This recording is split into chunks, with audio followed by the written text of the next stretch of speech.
falyatafaddal mashkura. Dan kami mohon kepada hadirin jamaah, terutama untuk anak-anak, tolong bisa tertib mendengarkan dengan baik lantunan ayat-ayat suci Al-Quran ini. Terima kasih. Assalamualaikum warahmatullahi wabarakatuh. A'udzu billahi minasy syaithanir rajim.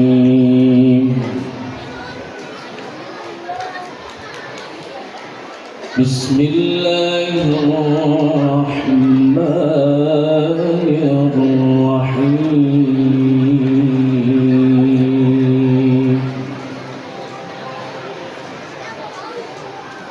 Qul bi fadlillahi wa bi rahmatihi fabidzalika falyafrahu huwa khair.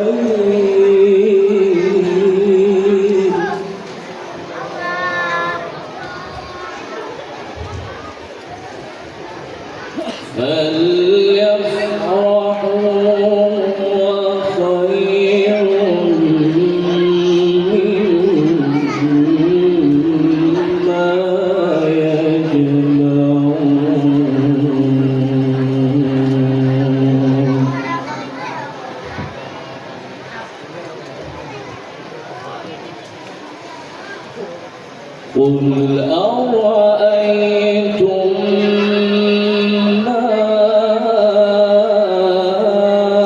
أنزل الله لكم من رزق فجعلتم منه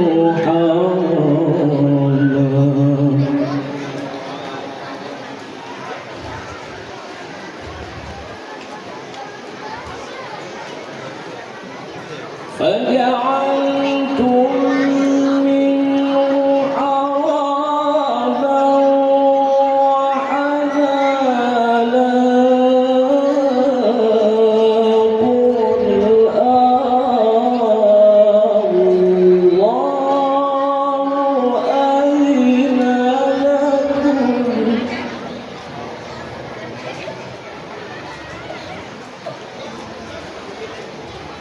فجعلتم منه حراما وحلالا قل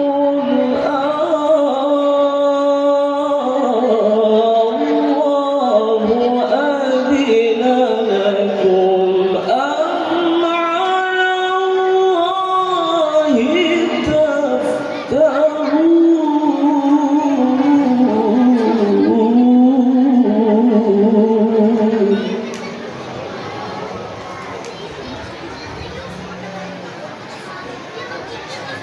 قل الله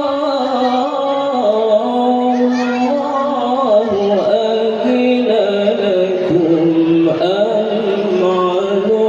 على الله تفترون.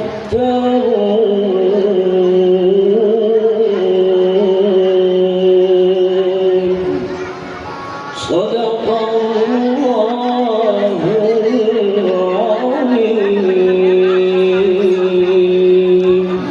Wassalamualaikum warahmatullahi wabarakatuh. Waalaikumsalam warahmatullahi wabarakatuh. Tibalah kita pada acara puncak kita, yaitu ceramah agama atau mau'izatul hasanah yang dalam hal ini akan disampaikan langsung oleh guru kita Al-Habib Muhammad bin Hussein Al-Atos. Kepada beliau waktu dan tempat dipersilahkan. Shallu ala Muhammad.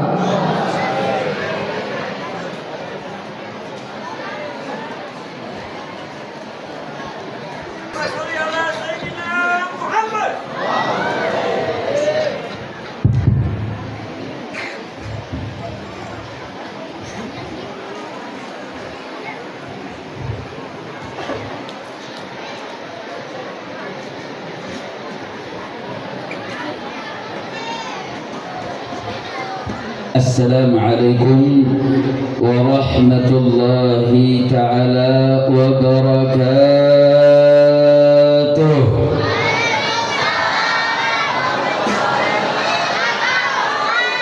Alhamdulillahi rabbil alamin, wassalatu wassalamul atammanil akmalanil adwamanil mutalaziman على سيدنا وحبيبنا وشفيعنا وقرة أعيننا نبينا محمد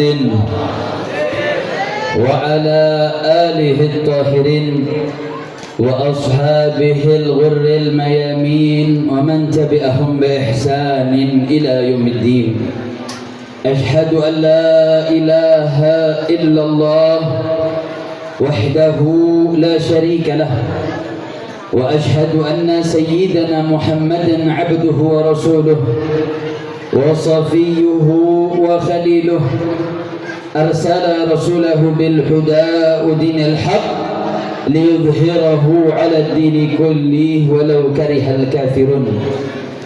وفي هذه المناسبة السعيدة المباركة لا أنسى أن أوصيكم جميعا ونفسي المذنبة بتقوى الله وبطاعة رسول الله صلى الله عليه وسلم، فنسأل الله تعالى أن يجعلنا جميعا من المتقين ويدخلنا جنته جنة النعيم بحق سيد المرسلين، والحمد لله رب العالمين. تقبل الله منا ومنكم فتقبل يا كريم. سيادة الحبائب الشرفاء، سعادة العلماء الفضلاء، وجميع الحاضرين الأحباء الأعزاء رحمكم الله، وأخص بالذكر صاحب المعهد الميمون Kiai Haji Subhan selaku pimpinan Pondok Pesantren Tahfidz Ba'alawi. Begitu juga hadir bersama kita Kiai Haji Muhammad Nasir Zain yang merupakan tokoh kita semua, dan hadir para habaib, para masyayikh, para asatidah yang mohon maaf tidak bisa saya sebutkan namanya satu persatu tanpa mengurangi rasa takdim dan takrim kita. Kita doakan mudah-mudahan guru-guru kita dijaga oleh Allah Subhanahu wa taala, disehatkan badannya, diberkahi kehidupannya, dijaga zahir batinnya, amin ya rabbal alamin. Dan tak lupa salam penghormatan kepada seluruh talibat santriwati daripada Ma'had Ba'alawi, terkhusus yang pada hari ini tadi telah menuntaskan kewajibannya dalam menghafal Al-Quranul Karim.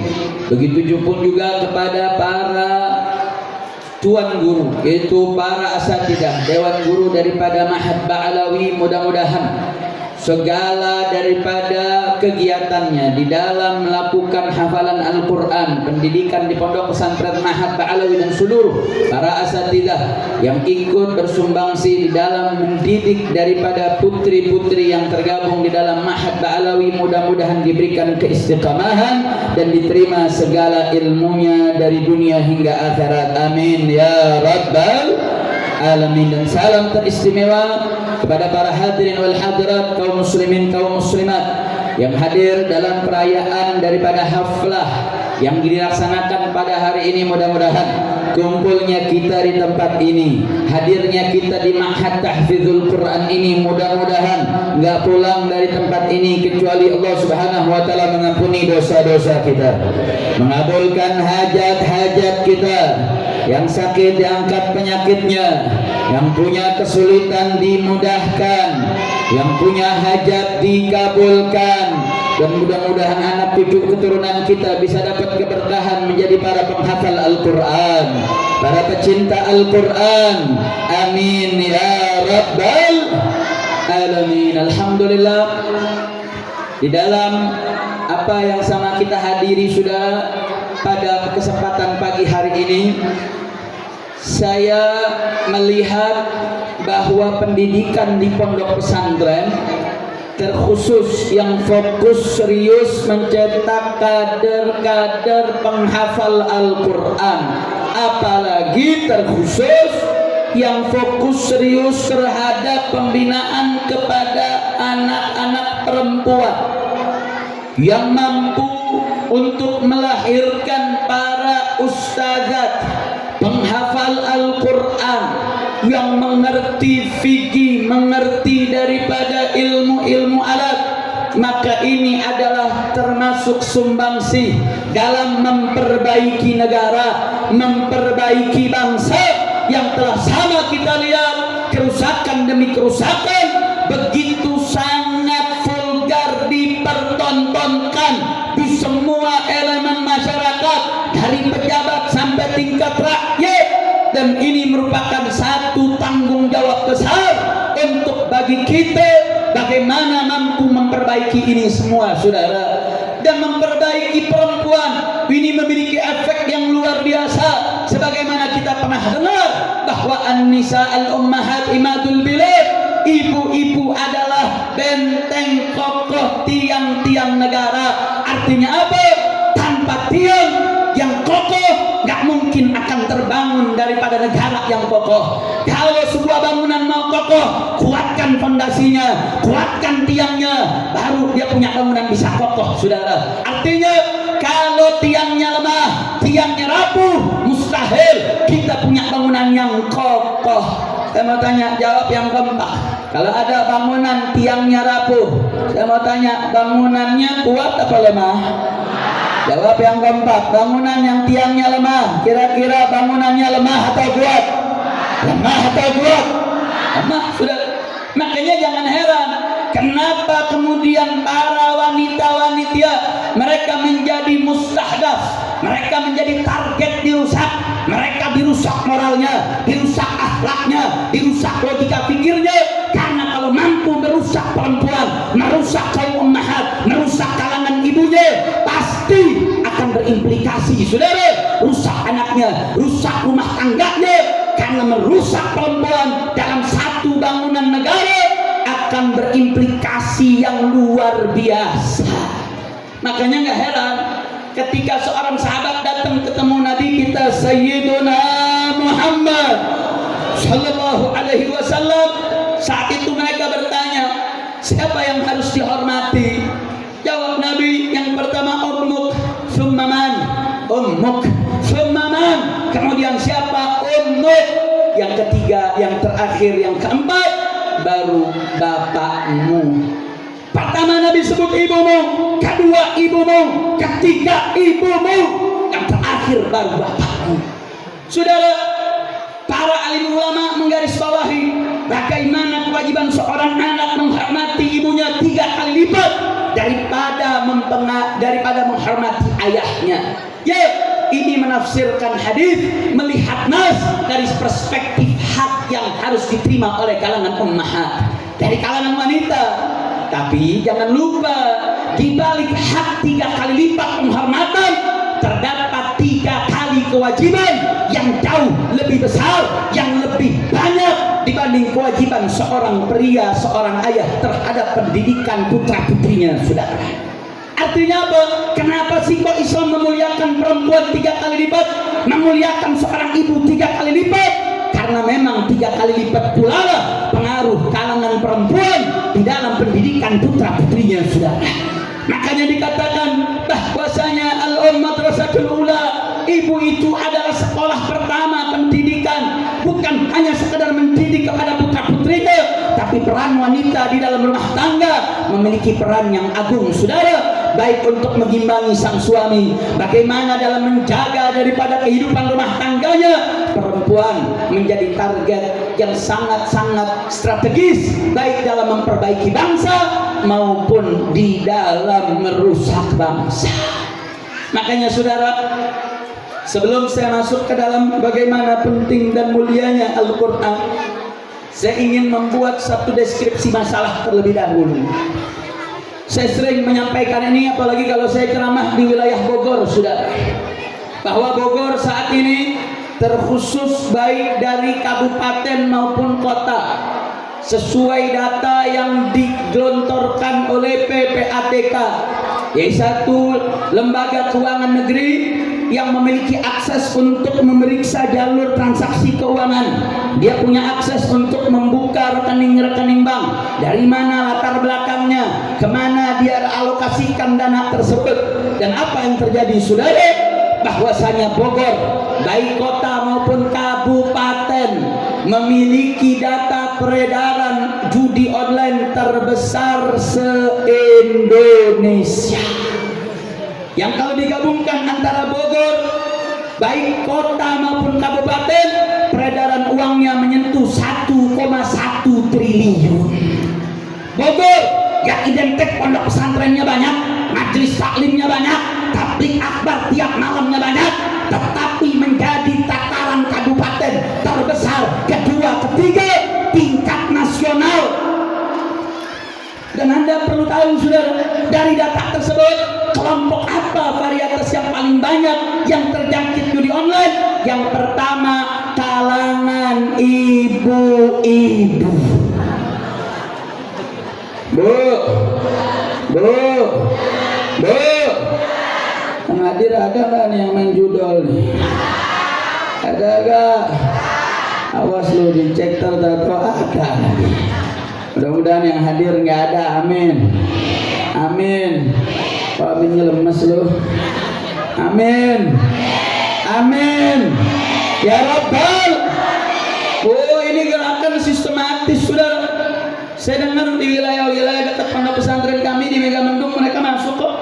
Mereka masuk ke kalangan pengajian ibu-ibu. Mereka datang ke komunitas-komunitas arisan-arisan saudara. Mereka masuk, mereka tebarkan. Kenapa mereka masuk saudara? Mereka gunakan bukan cuma sekedar masuknya tim-tim ke tempat-tempat pengajian ibu-ibu saudara. Mereka gunakan artis-artis untuk mengendorse situs-situs judi online. Mereka cari mereka-mereka yang punya pengaruh di tengah-tengah masyarakat. Tujuannya apa? Untuk menebarkan, meluaskan peredaran judi online di tengah-tengah masyarakat. Na'udzubillah min. Berarti saya mau tanya, peredaran judi online yang besar dan luas seperti ini bahaya tidak? Kalau korbannya banyak kalangan ibu-ibu, bahaya tidak? Bahaya tidak? Bahaya saudara. Lu sekarang ekonomi lagi carut marut, ekonomi susah, nyari kerja susah, nyari penghasilan susah, betul? Saya mau tanya, nyari kerja susah tidak? Nyari kerja susah tidak? Susah benar? Benar susah? Susah betul? Itu bukan anak presiden sih loh. Oh, kalau anak presiden itu wakil presiden loh. Saudara, ini ekonomi susah. Akhirnya orang mikir bagaimana cari uang banyak dengan cara yang singkat. Sehingga apa? Ini gayung bersambut. Ini oligarki yang ingin mencuci uang, dia gelontorkan itu yang namanya proyek atau bisnis judi online, diikat dengan pinjaman online yang cuma modal KTP sama foto. Itu duit cair yang akhirnya dari judul ke pinjol, balik ke judul, yang luar biasa banyak menyita daripada kalangan kaum ibu. Nah, kalau sudah saudara yang dikasih makan duitnya duit hasil judi online, saya mau tanya, kalau duit yang dihasilkan dari perjudian kira-kira duit halal apa haram? Halal apa haram? Halal apa haram? Ada yang bilang, Beb, nggak apa-apa Beb, duit haram. Ntar kalau diterima pakai bismillah plus ucap alhamdulillah, ntar haramnya juga hilang. Beb, judul itu kalau kalah haram, tapi kalau menang mah halal Beb. Kamu tanya yang kayak begini nih, mikir kayak begini, kacau gak? Kacau tidak? Kacau tidak? Nah saudara, ini duit haram bahaya. Apalagi jadi makanan, menjadi darah daging. Jangankan jadi darah daging saudara. Saya punya cerita, boleh cerita? Boleh cerita? Boleh cerita? Ceritanya kapan? Sekarang apa tahun depan? Tahun depan aja lah. Panas. Lanjut. Siap lanjut. Siap lanjut. Siap sampai asar? Lu siapnya nyengir-nyengir lo. Saudara, kisah ini sering saya bawakan di mana-mana. Karena kisah ini sederhana, tapi mengena, saudara. Jadi ada seorang syekh, dia punya 2 putra nih, kanan kiri duduk di depan murid-muridnya. Lalu ada orang datang bawa sekantong duit, ditaruh di depan syekh. Syekh, ini hadiah buat Anda. Akhirnya setelah dapat hadiah tersebut, dia ucapkan terima kasih, jazakallah khair, didoakan. Sama sang syekh digeser ke anak yang pertama yang duduk sebelah kiri.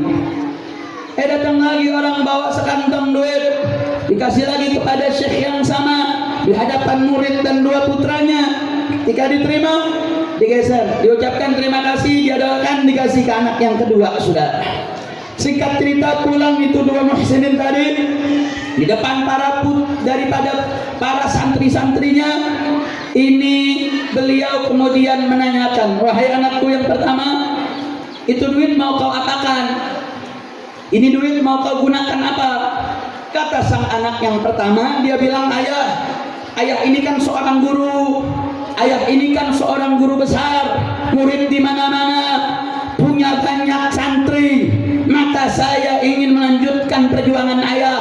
Maka saya mau pakai ini duit berangkat ke luar negeri. Saya pengen ke Mekah, saya pengen belajar dengan guru-guru di luar negeri, sehingga kalau nanti saya pulang, saya bisa lanjutkan perjuangan ayah. Saya mau tanya, niatnya bagus dah? Niatnya bagus dah? Bagus. Ya sudah, bagus. Dia tanya anak yang kedua, nah, duitnya mau diapain? Apa kata sang anak? Ayah kan ulamanya, ilmunya hebat. Orang luar negeri aja belajar sama ayah kok. Ayah ilmunya banyak, nggak kalah dengan ulama internasional. Jadi daripada jauh-jauh ke luar negeri, biar saya belajar sama ayah di dunia, di Indonesia. Sehingga duit yang ada saya nggak pakai ke luar negeri, saya pakai dan buat belanja sama jalan-jalan. Ya sudah, nggak apa-apa, yang penting tetap mau ngaji ya. Iya ngaji. Ya sudah. Belum lama ditukar duitnya, sudah. Duit anak pertama digeser ke anak kedua. Duit anak kedua digeser ke anak pertama. Ditanya lagi, coba, apakah masih istiqomah? Ditanya anak pertama, ayah, kayaknya pendapat adek bagus juga tuh. Ayah kan ilmunya hebat, orang luar negeri belajar sama ayah. Bener juga, daripada jauh-jauh, mendingan duitnya buat jalan-jalan. Ya sudah. Tanya lagi anak kedua, gimana? Masih tetap mau jalan-jalan, mau belanja? Apa kata anaknya? Ayah, kalau dipikir-pikir kan kakak nggak jadi itu. Kayaknya sih kalau di luar negeri kitab-kitab bisa lebih banyak saya beli, ayah. Nggak apa-apa dah, biar saya saja yang berangkat untuk ngaji di luar negeri agar bisa terus meluaskan ilmu yang ayah sudah miliki. Akhirnya sang ayah tersenyum depan murid-murid nih. Dia katakan, wahai murid-muridku, kau lihat tadi bagaimana 2 putraku bisa berubah orientasinya. Apa sebabnya? Karena salah satu dari uang yang ada depannya adalah duit haram. Duitnya belum dimakan, sudah baru di kantong depan muka, tapi mampu mengubah orientasi seseorang dari positif bisa berubah. Gara-gara apa? Cuman lihat di depan berdekatan dengan duit haram. Bagaimana duit haram masuk ke dalam tubuh, sudah? Dia masuk jadi darah daging, itu darah masuk ke otak, masuk ke tangan, masuk ke kaki. Makanya nggak heran, saudara. Sekarang jenis maksiat kayak apa aja ada. Guru berzina dengan muridnya di sekolah ada. Perempuan diperkosa di dalam sekolah ada. Sebuah kerusakan moral yang luar biasa. Salah satu sebabnya apa? Salah satu faktor utama beredarnya duit haram dan tidak adanya kehati-hatian terhadap apa yang dimakan menjadi darah daging. Tadi saya mau tanya, duit haram bahaya tidak? Saya mau tanya, jawab yang keempat, rezeki haram bahaya tidak? Uang haram bahaya tidak? Ya sudah, ini kerusakan parah. Nah sekarang pertanyaannya, Habib, bagaimana dong? Ini kita sulit nih. Apa yang harus kita lakukan, sudah? Saya teringat di dalam kitab Al-Qirtas, ini kadang ini Mahad Ba'alawi. Jadi saya mau bawa pernyataan min ulama Ba'alawi Al-Habib Ali bin Hasan Al-Attas, cicit daripada Sahibul Ratib, pengarang Ratibul Attas. Al-Habib Ali bin Hasan mengutip ucapan Imamul Haddad, pengarang Ratibul Haddad. Beliau mengatakan, dikala keadaan dunia rusak luar biasa, yang sampai-sampai ini kita udah nggak mampu, saudara. Ini apa sih yang mesti kita kerjakan? Bagaimana sih menjaga diri, saudara? Apa kata Imam Haddad? Beliau mengatakan, memberikan tips keadaan yang sama seperti ini, saudara. Yang padahal Imam Haddad di zamannya, saudara, yang mana kita kenal di negeri yang namanya Hadramut Tarim, yang dijuluki Tarim Al-Ghanna, Tarim yang kaya walinya, kaya ulamanya, kaya muftinya, tempat di mana guru kita Ustaz Subhan mengaji, yaitu di Tarim, di mana Imam Haddad mengatakan apa, saudara? Man khalata ahla zaman, siapa orang, mau dia pejabat, mau dia rakyat, mau dia alim atau dia awam, man khalata ahla zaman, siapa yang bercampur baur dengan penduduk satu masa, maka apa yang beliau katakan, doto sedruh, dia akan merasakan sempit hatinya. Ini bayangin nih, Imam Haddad ngomong di zamannya, saudara. Penduduk zaman yang ada di zaman Imam Haddad, yang pasti keadaannya nggak seburuk zaman ini, saudara. Dengan adanya perkembangan media sosial yang hampir di setiap orang dia punya namanya setan gepeng. Punya apa? Setan. Kok disebut setan gepeng? Oh iya, lagi maulid aja masih main handphone. Betul apa betul? Betul apa betul? Gua doain yang main handphonenya hilang. Lu jangan ketawa, amin. Amin. Lah timbang maulid paling 5 menit, 20 menit, sejam drama, masih aja lu mengupdate status. Masih aja main handphone. Pada masuk surga handphone dulu aja kagak. 24 jam. Kadang nih orang bangun tidur mata belekan, mulut bau jigong, bukan baca doa, baca WA. Betul apa betul? Betul apa betul? Lu mah sekarang lebih percaya Google daripada Ba'alawi lu. Kamu tanya yang begitu ada gak? Ada gak? Ada apa banyak? Banyak apa banyak banget? Ini setan gepeng. Makanya Habib Abu Bakar Adni pernah ngomong, orang mau main handphone, terus sebelum megang handphone niat dulu, lu mau ngapain megang handphone? Nawa itu dulu, niat dulu. Kalau nggak punya niat yang kuat, ini saudara, internet ini salah satu ikhtira yang dibuat oleh satu lembaga namanya RAND Corporation. Apa tuh RAND Corporation? Bu, tahu RAND Corporation nggak? Hah? Bala-bala. Lalu makanan mulu. RAND Corporation ini satu lembaga yang awalnya adalah sub lembaga yang ada di lembaga satu angkatan militer Amerika. Kemudian dia melepaskan diri menjadi satu lembaga penelitian gerakan Islam dunia. Dan dia memberikan salah satu kemajuan teknologi yang namanya internet. Artinya cikal bakal internet itu muncul adalah dari satu lembaga intelijen gerakan militer Amerika yang dibiayai oleh APBN negara Amerika, yang tujuan utamanya adalah untuk mengawasi gerakan Islam dunia. Artinya apa?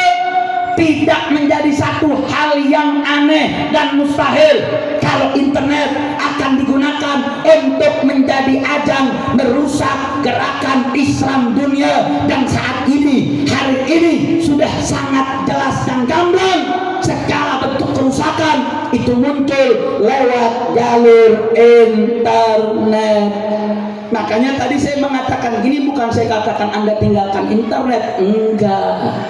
Makanya tadi katakan, saya kutip omongannya Habib Abu Bakar Adni, Anda kalau memegang handphone, Anda mesti punya niat Anda mau ngapain dalam handphone Anda. Kalau Anda tidak punya niat yang kuat, pasti bakal kesesat, saudara. Maka saya sering sedih melihat orang tua anaknya nangis ngerenek minta handphone dikasih. Biar apa? Biar diam. Saya mau ngasih tahu, hati-hati. Sekarang orang tuanya senang, nyaman, anaknya diem gara-gara nggak nangis lagi dikasih handphone. Tapi kalau orang tuanya nggak mampu memberikan edukasi kepada putra putrinya saat pegang handphone, jangan salahkan. Hari ini ya Anda tersenyum, Anda senang menghindarkan diri dari tangisan anak-anak Anda, tapi besok Anda yang akan menangis, anak Anda rusak. Saya pengalaman, saudara. Saya di pondok pesantren markas syariah, datang ibu-ibu bawa anaknya. Habib, saya punya anak nih. Tadi sekolah umum, masuk ke pondok keluar, masuk ke pondok keluar. Gara-gara saya salah, Habib. Saya punya anak, saya kasih. Dia anak satu-satunya. Segala kebutuhan dia mau dikasih. Handphone terbaik dibeliin. Yang penting di rumah, nggak kemana-mana. Tiap hari main handphone. Saya liatin, Beb, nontonnya kartun. Saya anggap nggak apa-apa. Apa yang terjadi, saudara? Tiap hari beli belanja online, saudara. Belanja online. Orang tuanya nggak perhatian, masuk dapat belanja online, masuk kamar, kunci kamar. Satu hari kebongkar, lupa kunci kamar, ternyata anak lakinya ini, saudara. Apa yang terjadi? Dia beli belanja online, dia beli pakaian perempuan, saudara. Dia pakai ke pakaian, dia foto, dikirim, ternyata grupnya grup gay. Usut punya usut, kenapa bisa rusak? Lewat kartun, saudara. Ternyata kartun yang tiap hari dia tonton, kartun tersebut mengajarkan orientasi yang berbeda, yang rusak, orientasi LGBT.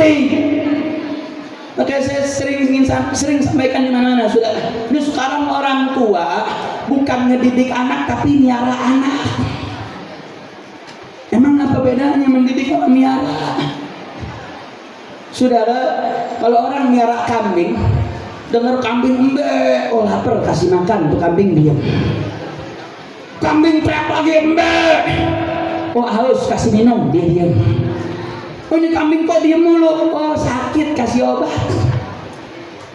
Tapi Anda lihat ada orang miara kambing, ngajak anak kambingnya datang ke majelis salim suruh ngaji, ada gak?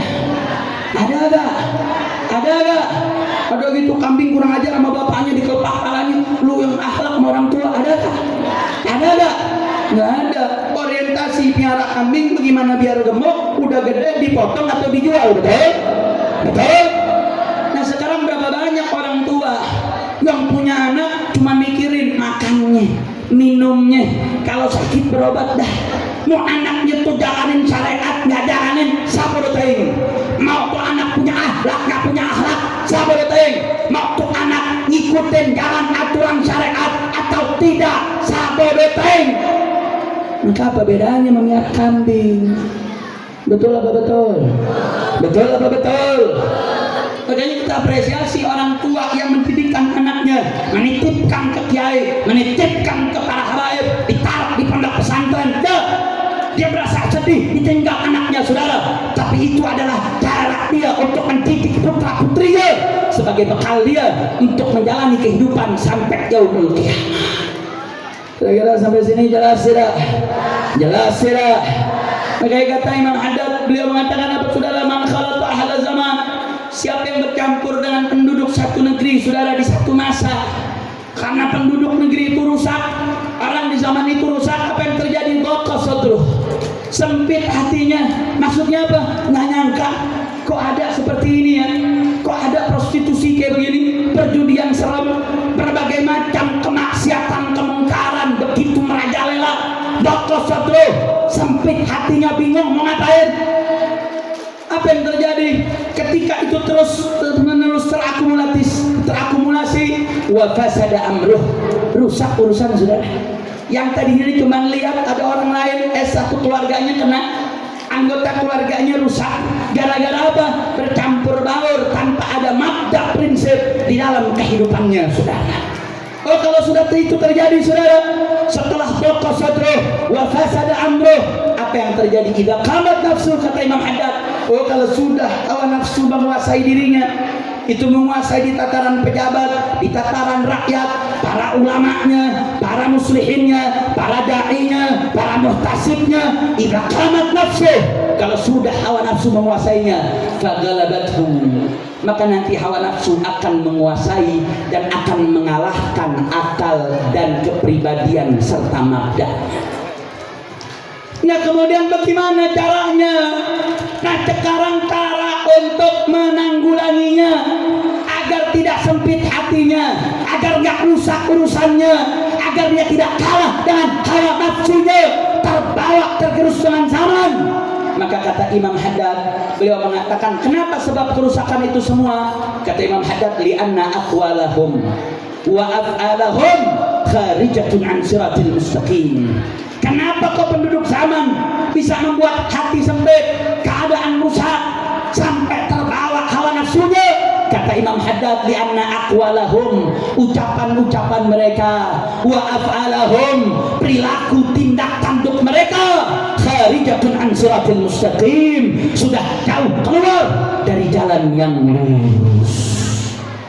Saya mau tanya, sekarang ucapan-ucapan yang keluar dari syariat, keluar dari timbangan aturan Allah dan Rasulnya, ucapan yang menista agama, menganggap agama nggak relevan, merusak daripada pelajaran-pelajaran ajaran ahlu sunnah wal jamaah, ucapan-ucapan mau yang ada kita dengar secara langsung atau di media sosial, di YouTube-nya, di segala platformnya. Saya mau tanya, ucapan-ucapan yang seperti itu ada atau tidak? Ada atau tidak? Ucapan-ucapan yang bilang, oh syariat udah nggak relevan, mau ngapain lagi ikut aturan syariat, agama itu cukup urus di rumah, urusan sholat saja, urusan puasa saja, kalau ekonomi jangan bawa-bawa Islam, kalau urus negara jangan bawa Islam, jangan bawa aturan syariat. Saya mau tanya, yang ngomong gitu ada tidak? Ada tidak? Ada tidak? Ada, saudara. Ucapan yang menyimpang, yang menjauhkan umat daripada aturan syariat, itu beredar luas sudah.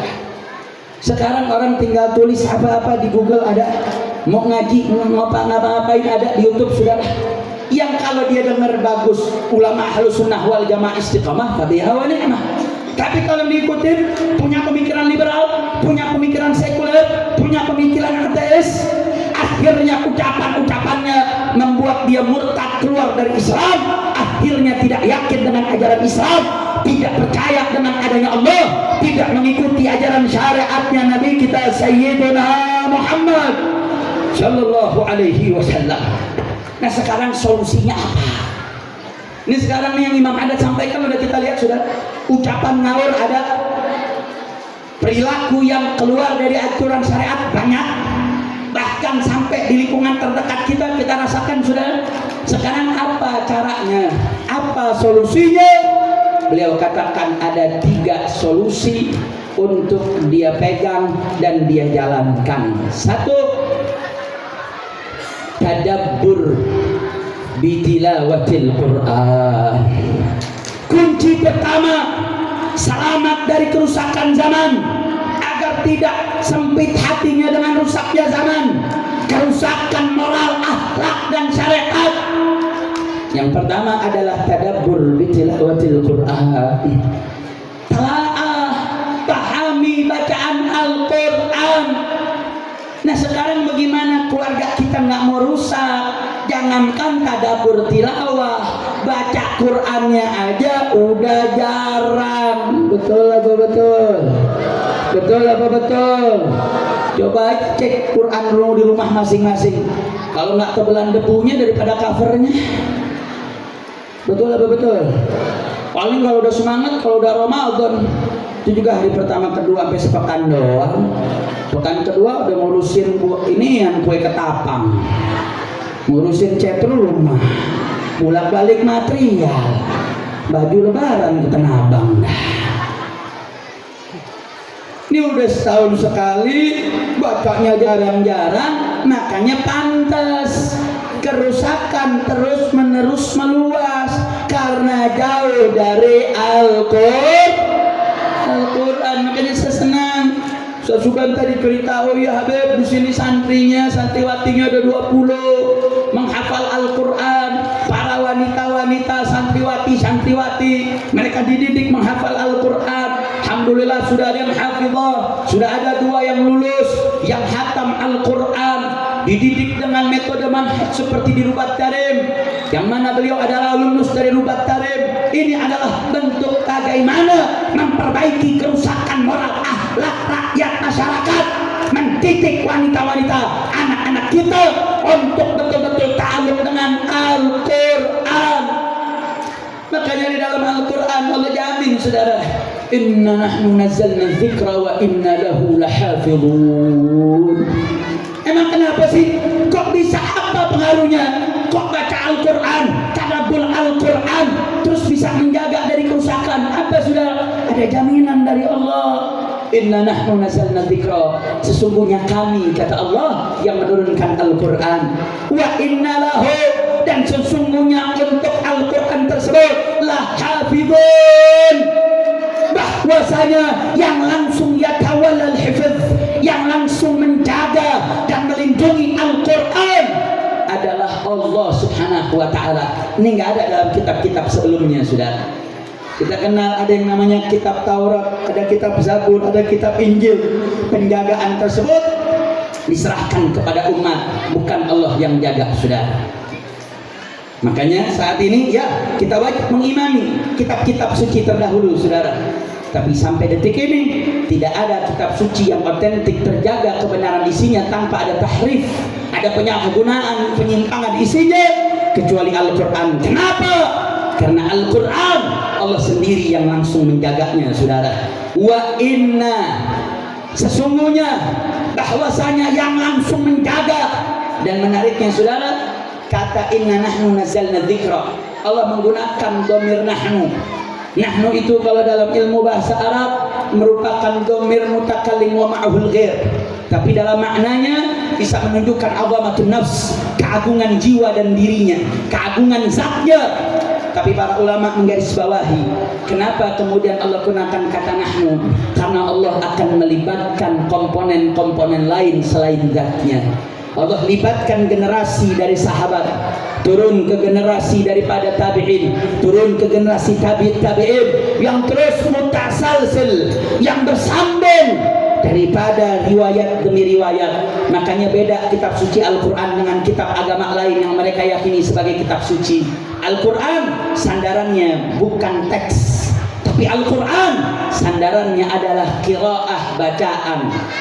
Dia sandarannya adalah membaca. Makanya saudara, salah satu azamah, keagungan daripada hifdzul Quran adalah sunnah muttaba'ah, merupakan sunnah yang diikuti, sunnah yang mengikuti ajaran Nabi kita Sayyidina Muhammad sallallahu alaihi wasallam. Karena Nabi setiap setahun sekali pasti murajaah Al-Quran dengan malaikat Jibril. Khusus tahun terakhir Nabi wafat, Nabi 2 kali mengulang Al-Qurannya, saudara. Makanya para santriwati yang tiap hari pagi menghafal hafalan baru, zuhurnya menghafal hafalan yang lama, saudara, dan seterusnya, pengulangan demi pengulangan, bukan hanya sekedar dia dapat pahala setiap huruf yang dia baca, tetapi dia dapat sunnah muttaba'ah. Dia mengikuti sunnah sebagaimana yang dilakukan oleh Nabi kita Sayyiduna Muhammad sallallahu alaihi wasallam. Artinya apa, saudara?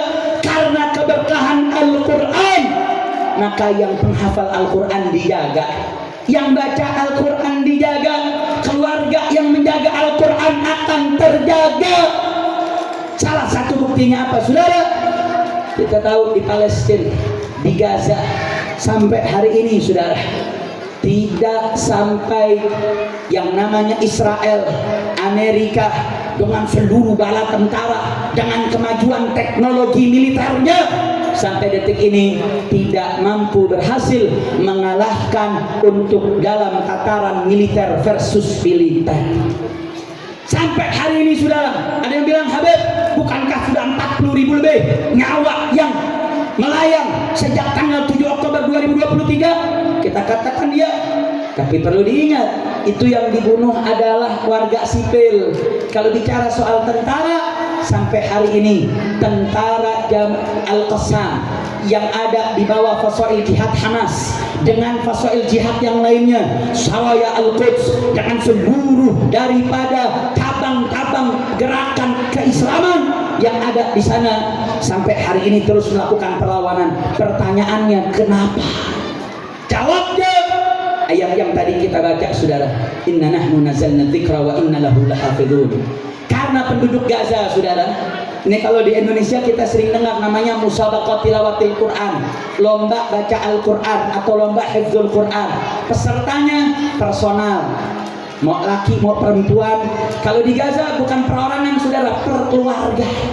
Karena di Gaza menjadi hal yang biasa, satu rumah bapaknya hafal Quran, ibunya hafal Quran, neneknya hafal Quran, kakeknya hafal Quran, anaknya hafal Quran, cucunya hafal Quran.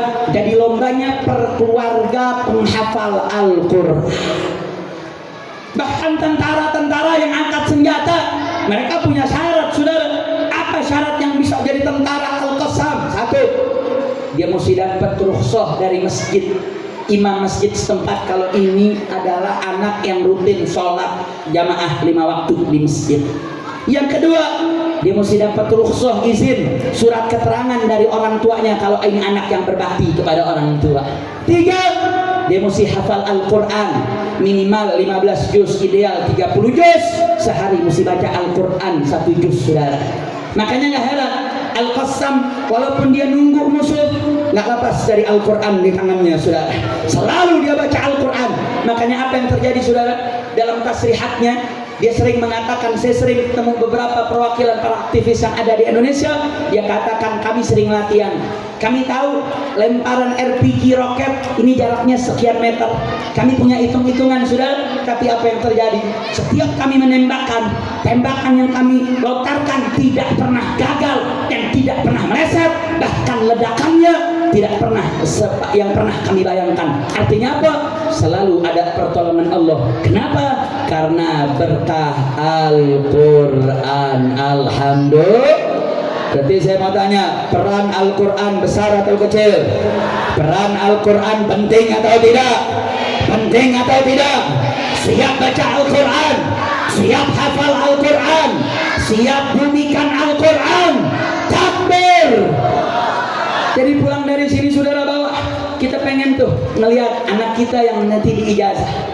Saudara, tadi dipakaikan mahkota di atas kepalanya. Salah satu fadilah orang tua yang punya putra putri menghafal Al-Quran, mereka akan dipakaikan taj, dipakaikan mahkota di surga kelak, saudara.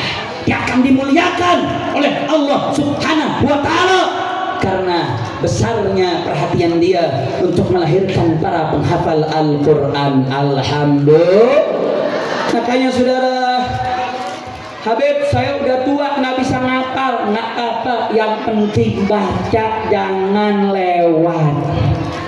Setiap hari jadikan wirid kita Al-Quran. Ada wirid baca ratibnya, ada wirid zikirnya. Jangan lepas Al-Quran. Habib, apa bacanya mesti 1 juz? Nggak mesti. Yang penting habis sholat jatuh ayat saja nggak apa-apa, saudara. Yang penting jangan lewat 1 kali 24 jam kita tanpa baca Al-Quran. Kira-kira jelas tidak? Siap baca Al-Quran, siap rutinkan Al-Quran, siap jaga Al-Quran. Takbir. Bahkan, saudara, Persatuan Umat Islam yang kita lihat 1410 411 4 November 2016 berlanjut ke 212 2016 itu berkah 1 ayat Al-Quran yang namanya Al-Maidah ayat 51. Ini Kiai Munawir udah datang belum? Oh belum. Soalnya peraturannya Kiai Munawir datang mesti berhenti. Ini udah banjir keringat masalahnya. Ini cuma Bogor rasa Jakarta kayaknya nih. Panas banget. Kira-kira lanjut jangan? Lanjut jangan? Emang udah pada lemes lo? Lanjut jangan? Siap lanjut? Siap lanjut? Takbir. Saudara, persatuan umat yang terjadi 2016, yang persatuan tersebut menggegerkan bukan cuma skala nasional, skala internasional. Kenapa saya katakan skala internasional, saudara? Saya waktu saat Imam Besar Habib Muhammad Rizik bin Husain Syihab lagi umroh. Saat itu beliau sedang awal hijrahnya beliau. Saat itu kita tinggal di satu hotel, saudara. Kita turun. Saat itu ada satu orang tinggi besar berperawakan orang Mesir. Kemudian dia berusaha mendekati. Saya tanya, Anda ini siapa? Bilang, saya ini orang keamanan. Anda kenal orang yang Anda mau deketi tadi? Dia bilang, oh iya saya kenal. Gimana nggak kenal? Saya tanya, kok bisa Anda kenal? Ini kejadian belum lama, saudara. Dari 2016 Persatuan Umat 212, kemudian Imam Besar berangkat ke kota suci Mekah untuk melakukan umrah. Saat itu dia bilang apa? Oh, peristiwa Anda tuh 212 tadi tahun 2016 itu peristiwa jadi headline utama di koran-koran di negeri-negeri Arab. Mereka kaget, mereka bingung. Orang bisa kumpul jutaan orang, tapi nggak ada rumput yang rusak, nggak ada pohon yang patah. Itu kalau orang wukuf di Arafah pulang sampah bertonton, saudara.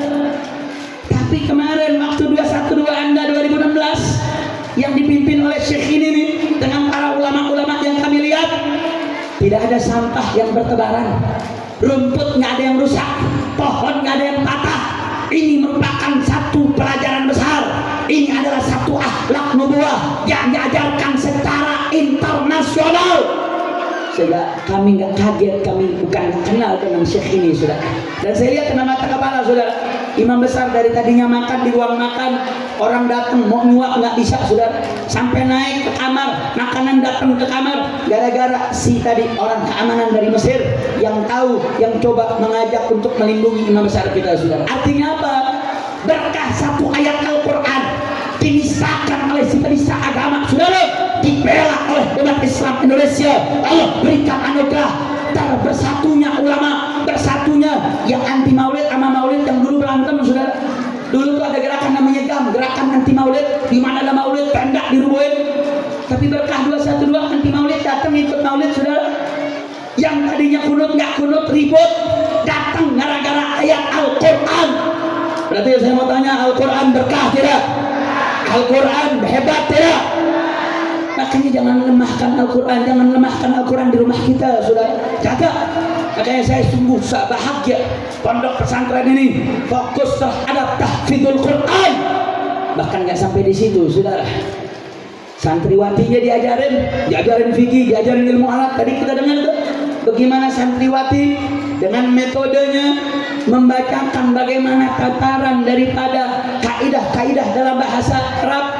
Saudara, dalam ayat yang tadi saya baca, inna nahnu nazzalna dzikra, Allah pilih kata Al-Quran dengan nama lainnya Az-Zikra. Ulama mufassir sepakat Az-Zikra dalam ayat ini bermakna Al-Quran.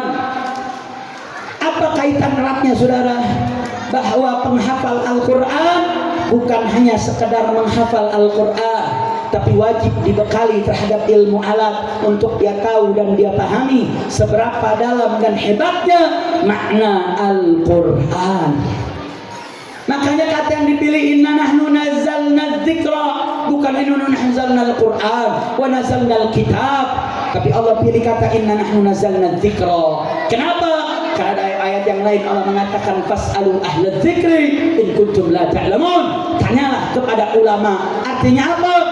Penjagaan Allah kepada Al-Quran itu akan berimplikasi kepada penjagaan kepada ahli zikir yang juga merupakan ahli Al-Quran, yang melindungi ayat-ayat Al-Quran, yang melindungi hukum-hukum Al-Quran, melindungi nilai-nilai Al-Quran. Maka penjagaan itu akan terus menerus Allah berikan dan Allah limpahkan kepada mereka yang punya kaitan terhadap Al-Quran. Makanya kenapa Imam Haddad mengatakan kunci pertama selamat dari kerusakan moral, kerusakan zaman adalah tadabbur tilawatil Quran.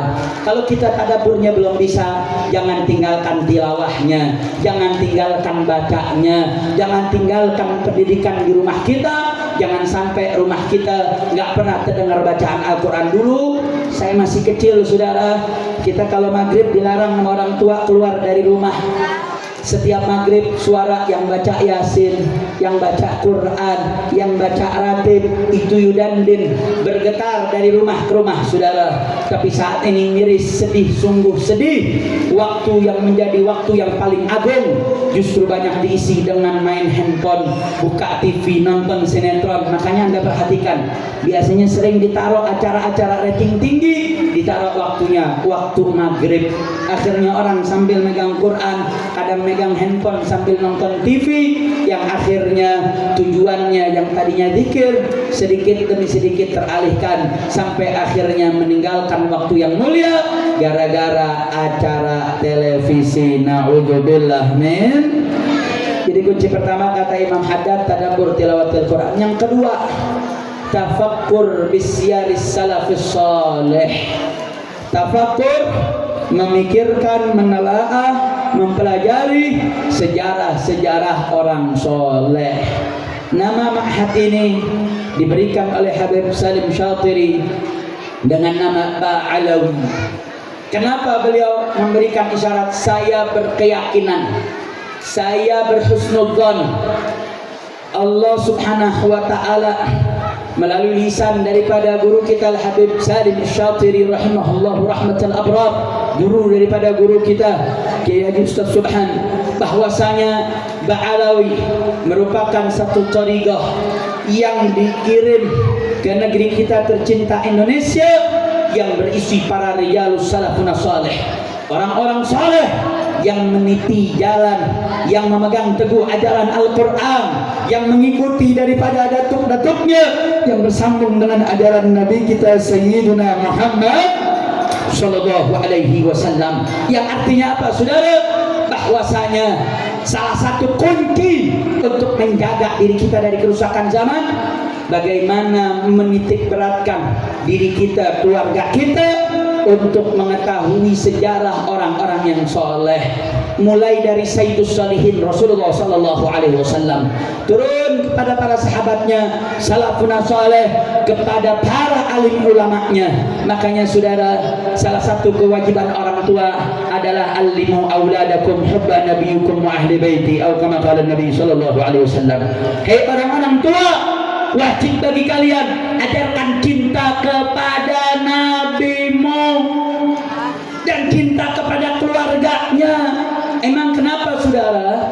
Allah ini tahu, Nabi ini tahu karakter manusia itu memiliki satu psikologis. Siapa yang dia cinta, maka dia akan cenderung untuk mengikuti. Makanya Imam Haddad pernah mengatakan ketika beliau sedang mencarikan catatan tentang almarhum Ma'aman Ahad, bahwa dalam salah satu riwayat Sayyidina Anas pernah datang bertemu dengan Nabi. Saat itu ternyata ada orang Baduy datang. Orang Baduy bilang, "Mata sa'ah ya Rasulullah, kapan hari kiamat?" Nabi ketika ditanya bukan menjawab, nanya balik. Ente nanya hari kiamat, emang udah punya persiapan apaan? Maka ada talaha, ente emang udah siapin apaan? Apa jawab ini Arab Baduy saudara? Dia katakan, "La syekh, enggak, saya enggak punya apa-apa. Saya enggak punya apa-apa." Maksudnya saya ilmu enggak punya, pondok pesantren enggak ada, saya enggak punya harta banyak, tapi yang saya punya hubbullah war rasul. Saya cinta kepada Allah, cinta kepada Rasul. Cuman itu yang saya punya. Apa jawab Nabi saudara? Nabi mengatakan al-mar'u ma'aman ahab. Seseorang itu bakal sama, membersamai kepada siapa yang dia cinta.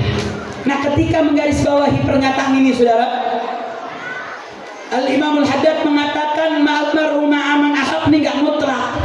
Oh, cuma ngomong saya cinta kepada Allah, saya cinta kepada Nabi, udah langsung masuk surga. Lah murah banget surga begitu doang. Kalau begitu mah burung beo juga jago. Burung beo diajarin aja sebulan, saya cinta Allah, saya cinta Nabi. Saya mau tanya, burung beo bisa nggak ngomong begitu? Bisa nggak? Bisa. Makanya kalau kata Syed Muhammad bin Ali Maliki mengatakan al-jannah mahubalash. Surga itu nggak gratis. Surga itu nggak gratis. Kok bisa? Saudara, saya mau tanya nih, Ini orang mana daerahnya nih? Apa? Cipayung. Oh, orang Cipayung. Saya mau tanya orang Cipayung, kalau mau masuk hotel, nginep di hotel bintang 1 ke, 2 ke, sampai bintang 5 dengan segala fasilitasnya. Saya mau tanya, kalau tidur nginep mendapatkan fasilitas hotel, kira-kira bayar atau gratis? Bayar atau gratis? Sekarang saya mau tanya, hotel ame sorga, kira-kira nih lebih enak hotel apa sorga? Hotel apa sorga? Emang pernah ke sorga? Amin, amin. Lah aminnya aja males tuh. Saudara, kalau hotel yang jauh dari sorga pakai bayar, apalagi sorga dengan segala keistimewaannya. Makanya dalam salah satu riwayat panjang, malaikat Jibril pernah diperintah sama Allah, ya Jibril coba periksa sorga, disuruh ngecek sorga. Malaikat Jibril perintah Allah dijalankan, habis itu lihat sorga, saudara. Apa kata malaikat Jibril? Ya Allah, sorga enak banget. Ini terjemahan bebas nih, karena di sini nih lihat nih Bogor tapi rasa Jakarta nih. Wah, ini enak banget nih. Ini sih siapa aja nggak bakal nggak mau nih, pasti mau. Habis itu disuruh lagi malaikat Jibril, coba sekarang cek lagi. Ketika saat itu Allah bentangkan di depan menuju jalan ke surga, itu ada rangkaian ujian. Ketika saat itu dilihat, kata malaikat Jibril, ya Allah, kalau begini caranya, ini bisa-bisa orang pada susah nih masuk surga. Disuruh lagi, coba sekarang cek neraka. Apa kata malaikat Jibril? Ya Allah, ngeri bener. Ini neraka mengerikan, siksaannya sangat seram. Diuji lagi, dibentangin syahwat depan neraka. Apa kata malaikat Jibril? Ya Allah, ini kalau bentangan syahwat seperti ini, saya khawatir nggak ada yang lolos, semua bisa masuk neraka. Artinya apa, saudara? Al jannah huffat bil makarih. Surga itu bentangannya adalah yang sulit-sulit. Wan nar huffat bi syahawat. Sedangkan neraka bentangannya yang enak-enak. Makanya Imam Haddad dalam kitab Al-Hikam Ibn Athaillah Al-Hikam Imam Haddad, beliau mengatakan al-khair syaqun fil hal wa hulun fil ma'ad. Kebaikan itu tuh buat dapetin surga itu syaqun fil hal, berat ngerjainnya sekarang, saudara. Saya mau tanya, bangun subuh berat gak? Tahajud berat gak? Sedekah berat gak? Berat. Kita menjalankan perintah Allah itu memang berat, makanya kita disebut mukallaf, orang yang dapat taklif. Tapi ingat, di balik beban tanggung jawab, syaqun fil hal, hulun fil ma'al. Sekarang berat dalam mendidik anak, saudara. Berat buat cari harta yang halal, berat dalam mendidik santri, berat dalam membangun, berat di dalam memperjuangkan agama Allah. Tapi syaqun fil hal, hulun fil ma'al. Dia berat saat ini, tapi dia akan manis pada waktunya. Alhamdulillah. Tapi kalau asyar yang buruk-buruk, hulun fil hal, sekarang rasanya manis, tapi syaqun fil ma'al, dia bakal berat, saudara. Makanya kelas bisnis di neraka itu katanya pakai sendal, kelas ekonomi bukan bisnis. Kelas ekonomi di neraka pakai sendal, ubun-ubun matang, mendidih, melepuh. Itu baru kelas ekonomi, belum kelas bisnis dan VVIP. Artinya apa, saudara? Bagaimana kalau kita pengen punya acuan, kata Imam Haddad tuh, beliau katakan, man ahabba ahadan, siapa yang punya kecenderungan cinta kepada seseorang, maka dia akan ahabba musyabahadah, dia akan suka juga menyerupai yang dia cinta. Makanya lihat deh, anak-anak kecil dibuatin tuh kartun-kartun Spiderman, dibuatin kartun Superman yang kolornya di luar, ngikutin Batman. Tujuannya apa? Biar anak-anak demen. ketika dia udah cinta dia ngikutin. Lihat aja yang demen bola diikutin pakaiannya, diikutin rambutnya. Yang demen artis Korea dia ikutin gaya rambutnya, sampai ngomong-ngomongnya diikutin. Lalu makan tempe aja ngikutin. Makanya kenapa Allah kasih tahu orang tua ajarin cinta sama Nabi. Kalau dia cintanya sama Nabi, cintanya sama sahabat, maka akan muncul perasaan pengen musyabahah dengan Nabi, musyabahah dengan sahabat, musyabahah dengan para ulama. Makanya ajarin cinta kepada ulama. Makanya ajak saudara. Ini kalau lagi maulid-maulid begini, ajak anak-anak kita. Biar kata dia main bercanda, biarin. Biar dia tahu, dia lihat ada wajah-wajah para ulama, wajah para kiai, dia dengar sejarah para ulama, agar terbentuk masuk dalam diri dia bagaimana yang namanya pantas untuk dimuliakan, siapa yang pantas untuk dikudwahkan, untuk diikuti. Dialah Nabi kita Sayyiduna Muhammad Sallallahu Alaihi Wasallam. Jadi yang ingin saya tekankan saudara, makanya Imam Haddad mengatakan karena kehilangan sosok yang digandrungi, makanya banyak kerusakan di tengah masyarakat. Yang dia gandrungi pemain bola, yang dia gandrungi artis, yang dia gandrungi adalah orang-orang yang tidak taat kepada Allah. Maka jangan kaget kalau kerusakan terus menerus terjadi. Maka caranya bagaimana? Gandrungi mereka dengan Nabi Muhammad Sallallahu Alaihi Wasallam. Caranya bagaimana saudara? Kasih tahu Nabi masuk kamar mandi gimana sih?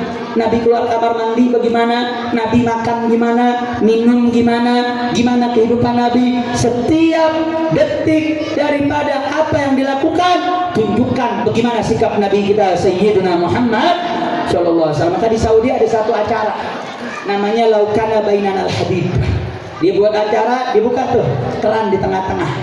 Dia buka keran, dia lihat orang, ada yang perhatian, ada yang enggak. Ketika selesai diwawancara, saya mau tanya, kira-kira kalau Nabi Muhammad Shallallahu Alaihi Wasallam lewat ngeliat tuh ada keran kebuka, pandangan Anda, kira-kira Nabi biarin atau Nabi bakal matiin? Biarin dia. Dia jawab, Nabi pasti matiin. Kenapa yang tidak matiin? Artinya apa saudara? Istahdir Rasul Sallallahu Alaihi Wasallam dalam rumah kita. Kita bayangin nih Nabi kalau ada nih kira-kira gimana? Apa Nabi diam? Apa Nabi berbuat?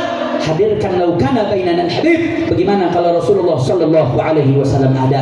Makanya kata Imam Haddad, tafakkur bisyari salafis salih, mengajak untuk menelaah, memikirkan sejarah orang-orang soleh adalah kunci menjaga tidak rusaknya orang dengan kerusakan zaman. Kenapa?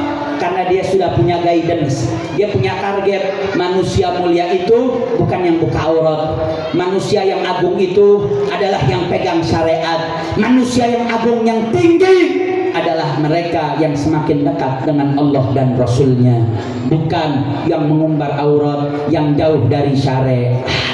Yang terakhir, yang ketiga dan sebagai penutup, di mana beliau mengatakan syu'urul maut kullahin, selalu hadirkan rasa kematian setiap saat. Saya mau tanya, jawab yang jujur. Andai kata setiap di antara kita nih atau pulang dari sini ntar jam 6 sore dapat pesan resmi akun centang biru namanya malaikat Israel. Dia kasih kabar, Assalamualaikum warahmatullahi wabarakatuh. Ya fulan ibni fulan atau ya fulanah binti fulan, Anda jam 12 malam bakal mati. Tahu nih, ini resmi nih dari malaikat Israel. Ini seandainya, jangan pulang dari sini lo cari akun Israel lagi. Dapat pesannya, tahu nih jam 12 malam bakal mati. Saya mau tanya, jawab yang kompak. Dari jam 6 sampai jam 12 berani maksiat? Berani melakukan kemungkaran? Saya mau tanya, itu dari jam 6 sampai jam 12 kira-kira semua ibadah bakal kita kerjain nggak? Oh, Quran langsung 30 juz. Oh, sholat 1000 rakaat. Oh, langsung ngomong jujur, langsung baik. Kenapa? Karena tahu bakal mati. Sekarang pertanyaannya, kita pasti mati gak? Mati gak? Ada yang bilang enggak beb, yang mati mah yang tua doang. Yang muda mah kagak mati. Sekarang saya mau tanya, bayi ada nggak mati? Balita ada nggak yang mati? Anak remaja ada nggak yang mati? Orang tua ada nggak yang mati? Banyak. Artinya apa saudara? Kematian satu kepastian. Kita nggak ada jamin. Siapa bilang 5 menit lagi kita masih hidup? Siapa yang jamin sejam lagi kita masih hidup, saudara? Artinya apa kata Imam Haddad? Kalau nggak merusak asy'urul maut kullahin, rasakan kematian setiap saat. Yang dagang mikir, kalau anda bohong, anda curang, anda bisa mati kapanpun juga, saudara. Yang berjabat, yang punya amanat rakyat, kalau anda merasakan kematian setiap saat, anda gak akan korupsi, anda takut untuk melanggar aturan dari syariat, anda tidak berani untuk melanggar daripada menzalimi rakyat karena takut berani mati, saudara. Maka kalau orang lupa mati, gampang maksiat, gampang terbawa daripada melanggar aturan syariat. Maka syu'urul maut kullahin, rasakan kematian setiap saat agar kita tidak jauh dari syariat, insya Allah. Maka saudara, sebagai kesimpulan, yang pertama kata Imam Haddad, tadabbur fi tilawatil Quran. Tadabbur tilawah Al-Quran, minimal jangan lepas Al-Quran. Dua, tafakkur bisyar salafus salih, telaah, pelajari, baca, pahami daripada sejarah orang-orang soleh. Yang ketiga, asy'urul maut kullahin, maka rasakan kematian setiap saat. Insya Allah Allah jaga diri kita dari segala kerusakan. Mudah-mudahan Allah berikan taufik hidayah kepada kita, amin ya rabbal alamin. Terakhir sebagai penutup, saudara, saya ingin mengundang ini orang Cijantung ke Jakarta nggak pakai naik pesawat, betul? Ada dari Cijantung ke Jakarta naik pesawat? Ada nggak? Ada nggak? Paling sejam 2 jam ya, nah macet 3 jam. Saya kemarin ke Aceh, Sumatera Utara, Kalimantan, diundang 212 orang Aceh siap hadir, orang Medan siap hadir, orang Kalimantan siap hadir. Kalau orang Cianjung, Cijantung nggak hadir, kebangetan, betul? Cipayung, di Cipayung apa sih? Gue jadi salah tuh ngomong itu. Kira-kira orang Cipayung siap hadir 212? Insya Allah 212 kita akan adakan di Monas. Waktu itu imam aksi 212 ada guru kita Ustaz Nasir Sin. Mudah-mudahan beliau panjang umur, sehat walafiat. Insya Allah mudah-mudahan beliau besok hadir. Beliau besok akan memimpin sholat tahajud bersama-sama kita. Besok kita insya Allah 212 akan mengadakan reuni akbar Mujahid 212. Kita akan mulai dari tahajud, zikir, istighosah, maulid, dan mendengarkan mars-mars perjuangan. Kita akan kumpul bersama di Monas. Kita ingin putihkan Monas untuk tunjukkan persatuan umat, keberkahan Al-Quran, keberkahan persatuan, agar Indonesia dengan pemimpin yang baru mendapatkan menjadi Indonesia yang berkah, amin. Dan mudah-mudahan Palestina dimerdekakan oleh Allah Subhanahu wa Ta'ala. Maka saya tanya semua hadir di sini, siap kumpul 212, siap putihkan Monas, siap hadir 212, takbir. Mudah-mudahan Allah lancarkan rezeki kita. Mudah-mudahan kita bisa kumpul bersama 212. Insya Allah Imam besar Al-Habib Muhammad Rizik bin Husain Syihab dan para tokoh, para habaib, alim ulama, insya Allah akan hadir kumpul bersama kita di Monas, amin ya rabbal alamin. Mudah-mudahan Allah mudahkan segala urusan kita, Allah lancarkan segala rezeki kita, Allah mudahkan terkhusus untuk pondok pesantren Tahfidz Ba'alawi. Mudah-mudahan apa yang dicita-citakan oleh Ustadz Subhan dari segi pembangunannya, manhajnya, targetnya, mudah-mudahan Allah berikan kemudahan, Allah lancarkan. Mudah-mudahan akan keluar para hafizat, muallimat yang akan membanggakan Sayyidatuna Fatimah, membanggakan Rasulullah sallallahu alaihi wasallam, dan akan lahir dari mereka rahim-rahim mereka, yaitu para pemimpin-pemimpin bangsa yang mampu menyelamatkan negara, bangsa dan negara, amin ya rabbal alamin. Ini yang bisa saya sampaikan. Jangan bubar dulu. Nanti akan diarahkan oleh Muqaddimul Baramij apa yang akan acara selanjutnya. Ini yang bisa saya sampaikan. Mohon maaf atas segala kekurangannya. Wabillahi taufiq wal hidayah. Wassalamualaikum warahmatullahi wabarakatuh.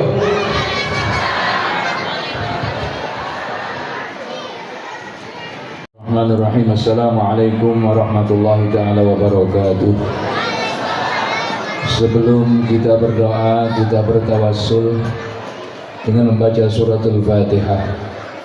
Kita bertawassul dengan bacaan suratul Fatihah ini, wabil khusus kita hadiahkan pahalanya kepada orang tua kita, guru-guru kita yang telah mendahului kita. Di antaranya Fadilatul Wali Bapak Haji Ahmad Fauzi Ramli, Al-Walidah Al-Hajjah Rogaya binti Abdul Ghani, dan wa usulihim wa furu'ihim wa zawjatihim wa ahli baitihim, wa ila sairi arwahi mautal muslimina wal muslimat alladhina syahidu lillahi bil wahdaniyah wa lin nabiy bir risalah wa matu ala dhalik, wa usulihim wa buru'ihim wa zawjatihim, wa anna Allah subhanahu wa ta'ala yubariku hadal ma'had. Mudah-mudahan pesantren ini selalu diberkahi oleh Allah subhanahu wa ta'ala, melahirkan huffaz, hafizat, ahlul Quran, ahlullah wa khassatuh. Dan mudah-mudahan perjuangan Adinda Kiai Haji Subhan Ahmad Fauzi selalu diberkahi oleh Allah subhanahu wa ta'ala, dan seluruh pembantunya, para ustadzat, para asatidzah, dan para mujahidin dan mujahidat yang ada di pondok ini. Ala hadhihi niyyah wa bi kulli niyatin shalihatin thayyibatin hasanah jalibah li kulli khair dafi'an kulli syarr, wa ila hadratin nabiyil mustafa rasulillah Muhammad sallallahu alaihi wasallam. Al-Fatihah. A'udzu billahi minasyaitonir rajim.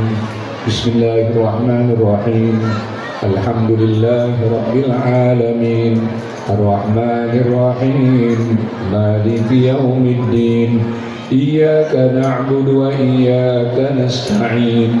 Ihdinas siratal mustaqim. Siratal ladzina an'amta 'alaihim ghairil maghdubi 'alaihim waladdallin. Amin. Rabbana ighfir lana wa liwalidina wa lil mu'minina wal mu'minat. Amin. A'udzu billahi minasyaitonir rajim. Bismillahirrahmanirrahim. Alhamdulillahi rabbil alamin. Hamdan katsiran thayyiban mubarakan fi. Hamdan yuafi ni'amahu wa yukafi mazidah. Allahumma shalli wa sallim wa barik ala sayyidina Muhammad miftahi babi rahmatillah adada ma fi ilmillah, salatan wa salaman daimain bidawami mulkillah, wa ala alihi wa sahbihi. Rabbana ighfir lana wa liwalidayna warhamhuma kama rabbayana shighara. Rabbana ighfir lana wa li ikhwanina alladhina sabaquna bil iman, wa la taj'al fi qulubina ghillan lil ladzina amanu rabbana innaka ra'ufur rahim. Allahumma ighfir lil muslimina wal muslimat wal mu'minina wal mu'minat al ahya'i minhum wal amwat.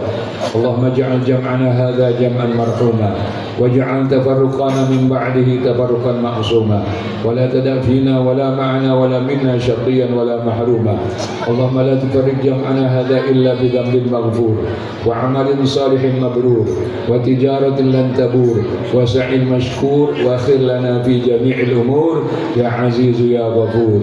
Allahumma zid ma'hadana hadha ma'hada ba'alawi li tahwidil Qur'anil Karim. Zid ma'hadana hadha barakatan wa naf'an wa salaha wa ta'idan wa taufiqan wa tullaban wa ansara birahmatika wa karamika wa fadlika ya arhamar rahimin.